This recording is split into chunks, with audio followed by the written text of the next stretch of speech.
All right, well, good morning. It is the tow day. We're towing off to from our house, so you can see we're hooked up to 15 amp power. Cindy's turned on the refrigerator last night, so let's go ahead and take a look at, see what it's at temperature, make sure we're ready to load her up. All right, let's see what we're at.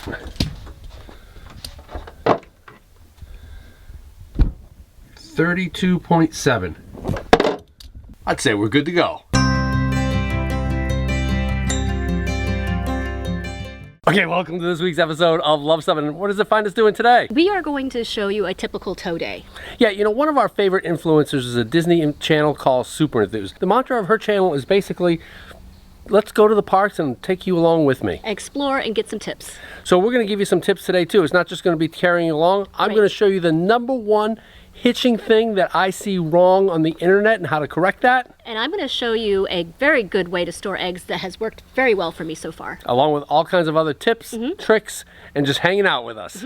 So tow along with us. One of the questions I see asked all the time on the internet is what apps are people using to plan their trips? Well, for us, it's always been the Rand McNally Spiral Bound Road Atlas, and that for the most part is still what we use to plan most of our trips. But this year, we are trying out RV Weather as our primary trip planner. And the reason we've chosen RV Weather over, say, the more popular ones like RV Life, is that over the course of 23 years, we've only had to turn around because of a low bridge once. And we've really never had roads that were too difficult or too steep to drive on. However, over the course of those 23 years, we have been burned many, many times by going through bad weather. We've towed through hurricanes accidentally, terrible rainstorms. And so what RV Weather is designed to do is to route you around any bad weather. You kind of set the parameters you want. So we've got our trip planned for today. We are going to the Hershey RV show, which is coming up. And you can see it's routed us through the different colors here that will show us as far as our day goes, as whether we're in happiness, which is the light blue, and you can set your parameters as far as what type of weather tolerance you have. Ours is pretty in the middle there, or maybe even a little bit higher because of our experience. We've got some experience towing some really bad weather. So it'll show you that, route you around it.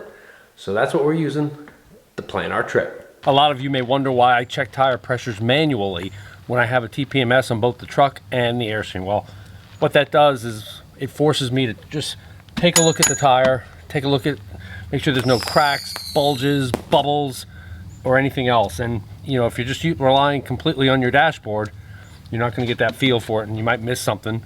So I check the TPMS while en route, but before we leave, it's all done manually. And don't forget to check that spare tire either with our Air Gear Easy Air. Even though we're got a backup camera, we still use Cindy as a double check. I've seen too many accidents happen with backup cameras. So Cindy's eyes are the best. Straight back. 1 foot. Stop there.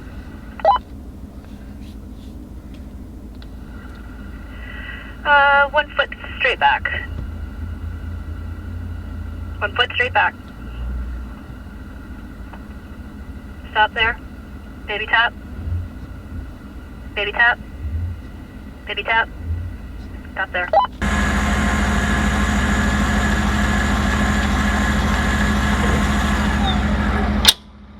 All right, nice job, C. We always give each other a nice job after a hitch and bitch, as we call it. Yep, it's the easy one today. All right, the other thing that people always comment on is how I know To the 1/10 of a mile. that the Airstream has 134,119.3 miles. And that's because of our logbook. We file everything manually on a logbook, so we know exactly how. And we started that at the day one from we bought the trailer. When we picked it up on April 11th, 2002 in Lynchburg, South Carolina at Donmar RV, we recorded that first mileage ever. And yeah, so that's how we do it. It's good for maintenance, and it's also good for hitting those milestones. So as we're doing our hitch up operation, there's one point that I do want to make that I see wrong all the time. It's probably the #1 thing I see that people do wrong. And there's even a very famous influencer that does it 100% wrong. and that is your breakaway switch. Your breakaway switch has to be hooked somewhere to the vehicle independent of the hitch system, because the purpose of this is if the whole hitch system comes off, then it'll apply your trailer brakes, stop the trailer from being a one-way trailer. Things that I see so often are people who hook, to say, their chains like this. They'll come around like this and hook their switch. Anything to the hitch or the chains, anything, that's 100% wrong. You can hook it to the bumper, or like I do, you can hitch it to this eye. And that was just a little eye bolt that you put in the... and it's through bolted through, so it'll hold. Yep. And one other minor point too, that I see wrong less, but still, your breakaway switch should be pointing in the direction of travel, not sideways. Now in the event of a disconnect, yeah, it'll probably pull away, but why worry that that pin, plastic pin, could break? And before we finish, how about your chain socks? Your chain socks can make this otherwise boring safety piece of equipment look pretty snazzy. Also, although your chain should never ever drag on the ground, should you bottom out on a bump and the chains hit the pavement, chain socks will prevent a spark from happening and maybe causing a fire. You can get your chain socks by clicking the link below. When bringing in the food, it can look a little bit messy to start with until I start putting things away and putting things in cupboards, but it will sort itself out at the end. We're getting there. So one of my favorite new pieces of equipment for traveling with eggs, because eggs are always problematic because they can break, is this little box that I got on Amazon. And what's so nice, it keeps the eggs separate so that they don't touch each other. And also you can pretty much turn it sideways. Cool. And it will still keep them separate. I think we need to science this. We might need to science this. Do some drop testing. But I think it works pretty good. We've had it for how long? Probably about 6 months. Yeah, so it does definitely work. We'll leave a link in the description below. Yep, so you can see. Works pretty well, right? Looks good.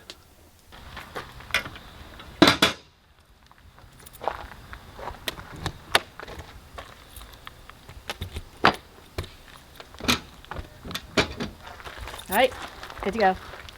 So one of the important things to practice with you and your co-pilot, or if you're a solo traveler doing it yourself, is to hit the emergency brakes for your trailers. And the reason you do this is that is the correct input when you have trailers sway. So if your trailer should ever start to sway, the worst thing you can do is to hit the brakes. The important thing to do is to hit the trailer brakes, okay? Because if you hit the truck brakes, you're gonna make the trailer sway even worse. And unfortunately, that's the natural instinct when something starts to go wonky like that, is to hit the brakes, and that's the wrong thing. So we practice that muscle memory. We do it on a gravel road to stress the tires and everything a little bit less. And again, sway, the important thing to understand about sway is that it can happen to any size tow vehicle. It doesn't matter how big your truck is, your trailer could sway. The best thing to do to avoid sway are to make sure your trailer is properly loaded with a tongue weight between 10 and 15% of the trailer weight. Keep your speeds around 65 miles per hour or less, and have a properly set up anti-sway hitch. Notice I said anti-sway hitch and not a weight distribution hitch. A lot of people on the internet these days are saying they don't need a weight distribution hitch, and that's wrong. You need maybe not the weight distribution, but you absolutely need the sway, the anti-sway that usually come in combo. So whether it's a Pro Pride, Equalizer, Blue Ox, that's all needed. And remember, if you've been towing for 20 years and you've never needed it, well, if you wear a seatbelt and you've never used it, that's the same thing. Our seatbelts are on and we've never crashed with the Airstream. Sway, it can happen with all kinds of events, and it may take years, thousands of miles, tens of years before you experience a sway event, but when it happens, you'll be glad you do. So let's go ahead and practice some trailer sway events. Okay. All right, ready? Yep. I'm gonna go slow here. All right, hit those brakes. Brakes, brakes, brakes. That the white rim?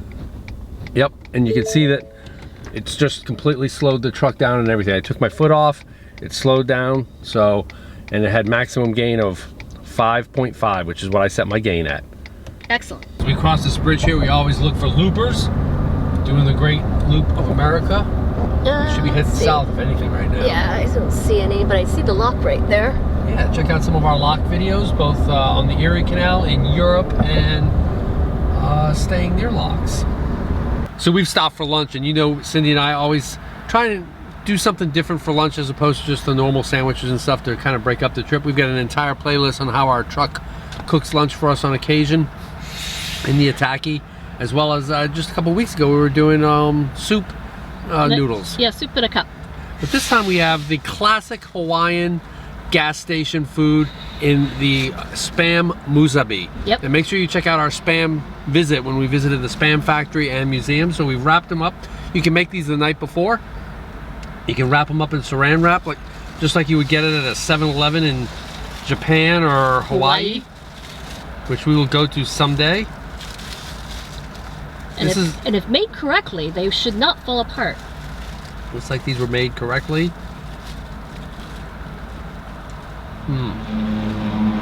Not falling apart. Oh, look at that. Look at that.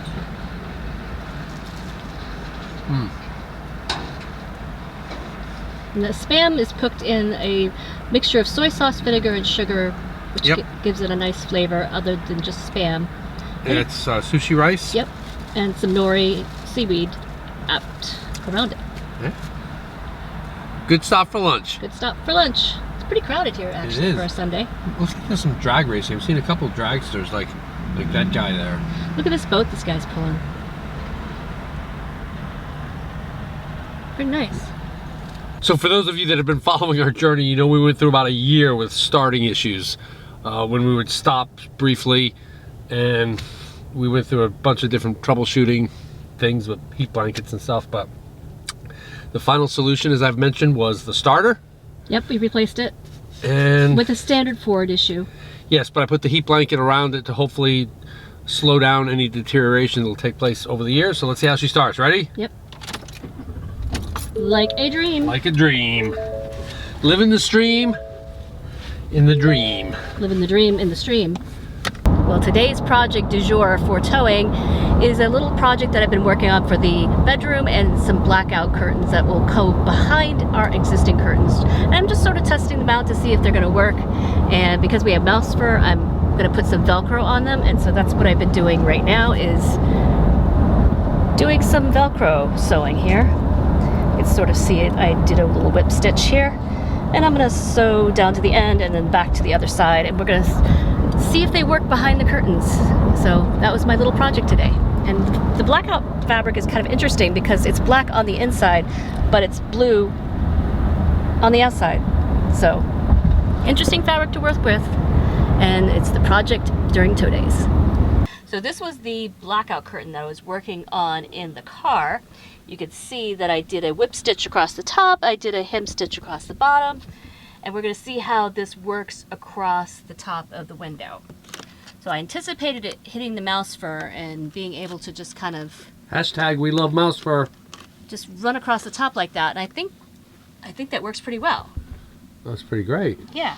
So I'm thinking if I do... It's actually a perfect fit to the bottom of the rail here. I think if I put a few more Velcro pieces on the bottom here, I think we'll have a winner. So we're going to see how it does tonight. Looking good. It's looking good. All right, so there you have it. We're docked and chalked here at Promised Land State Park.